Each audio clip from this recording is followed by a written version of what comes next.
The Turkestan Times reported on the tragic case of Uyghur businessman Mehmet Tursun Haji of Kashgar. In 2016, the successful oil producer was arbitrarily arrested for a religious pilgrimage to Mecca.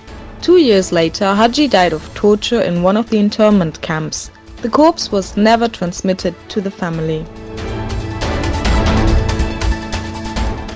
The end of the East Turkestan Cultural Weeks in Istanbul led Abdulahat Abdurrahman, Secretary General of the Marif Association, to thank the security authorities and Istanbul's mayor for the smooth running of the event.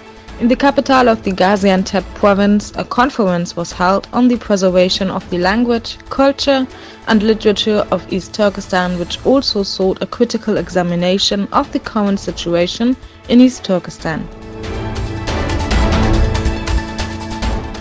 Kazakhstan supports China's fight against terrorism and therefore tolerates the internment camps that are run as part of China's assimilation policy for unwelcome minorities. A spokesman for the Kazakhstan Foreign Ministry makes it clear that Kazakhstan will not interfere in China's internal affairs, thus allowing the internment of Kazakhs and Uyghurs in East Turkestan.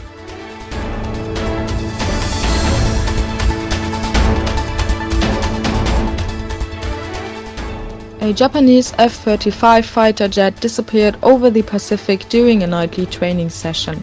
As the Japanese Ministry of Defense announced, parts of the aircraft have been recovered, but the pilot is still missing.